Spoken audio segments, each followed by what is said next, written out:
Olá pessoal, tudo bem? O professor Oswaldo aqui e nós vamos falar hoje sobre a sociedade de classes em Karl Marx, ou para Karl Marx, o que é sociedade de classes de uma forma simples, didática e rápida para você aprender um pouquinho mais a esse respeito. Pois bem, quando a gente fala da sociedade de classes, ou seja, para Marx, que foi o principal estudioso, né, desse tipo de sociedade. Então, para Marx, vai anotando aí para você não esquecer, a história da humanidade, né, é a história da luta de classes, ou seja, os conflitos entre as classes, ela vai constituir então o principal fator de mudança social. É somente aí com esses conflitos é que pode gerar então as mudanças via a luta dos trabalhadores.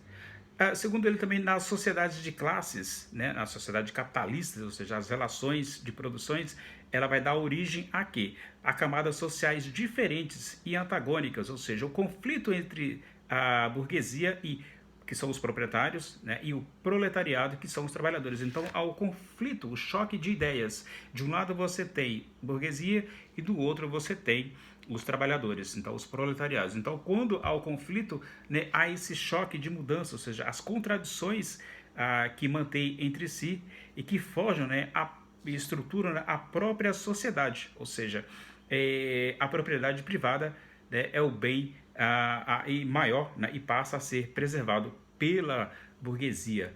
Então, dentro desse contexto, para Marx, a classe capitalista, a burguesia, né, ela precisa da classe operária, do proletário, né, para produzir, criar riquezas e fazê-las circular. Então, é necessário que os trabalhadores estejam aí empregados, produzindo, criando, para então enriquecer a burguesia. Então, segundo Marx, né, os conflitos eles constituem o que, Oswaldo? O principal fator de mudança social nas sociedades de classes. Ou seja, é por isso que nós temos aí o 1º de maio, em que os trabalhadores no mundo todo vão às ruas exigir mudanças, reivindicar mudanças, não a conta-gotas, mas no total, para que a sociedade composta por trabalhadores, pelos proletários que criam e que produzem a riqueza, para que os capitalistas possam circulá-la e ficar cada vez mais ricos. Então, os trabalhadores exigem também uma participação, um ganho maior em relação a esta produção a qual exerce dentro da fábrica.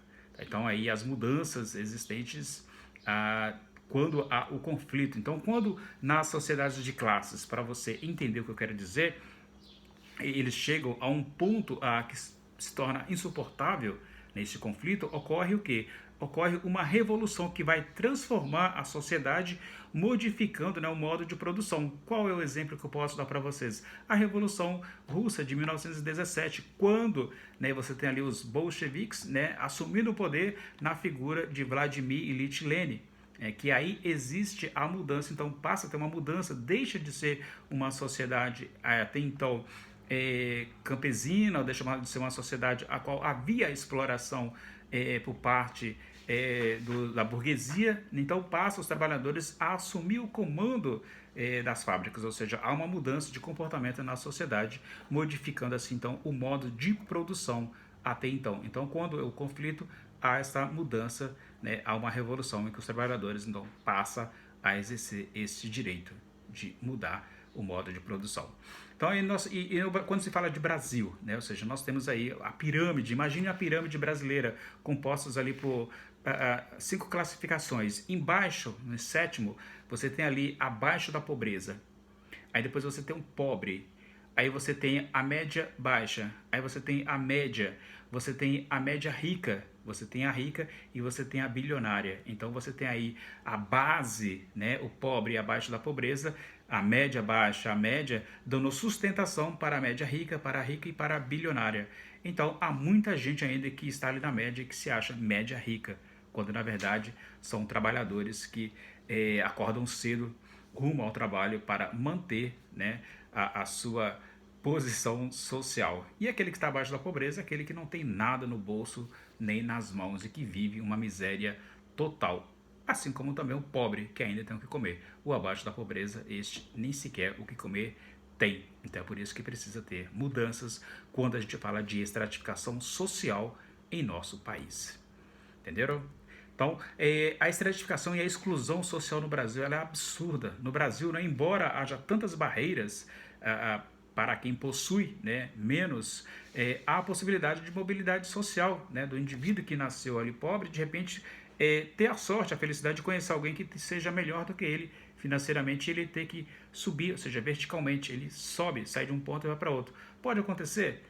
É difícil? É, mas há a possibilidade? Sim, há essa possibilidade dele galgar uma posição social, né? A mobilidade social. Então, a qualidade de vida, para você ter uma ideia, no Brasil, ela vem melhorando nos últimos tempos, mas as desigualdades, diga-se de passagem, ainda estão bastante acentuadas na falta de saneamento básico, esgoto, né, moradias precárias, barracos, ou seja, a sociedade ainda vive essa exclusão e ela é visível a olhos nus para quem quiser ver esta desigualdade no Brasil, que é absurda.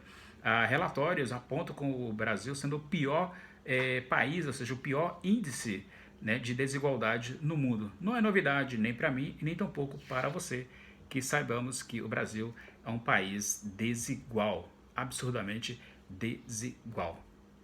Esta foi a nossa aula de hoje, a estratificação social, falando um pouco de Karl Marx e Brasil também, para que você entenda quando se fala em camadas sociais. Quando se fala em camadas sociais, você está falando, né, das classes abaixo da linha da pobreza, do pobre, né, do médio rico, da rica, dos bilionários e assim por diante. Se este vídeo, esta videoaula foi interessante para você, deixa um like, inscreva-se no canal, ative o sininho para receber as notificações dos vídeos postados aqui no canal. Fico por aqui e vejo você no próximo vídeo, na próxima videoaula.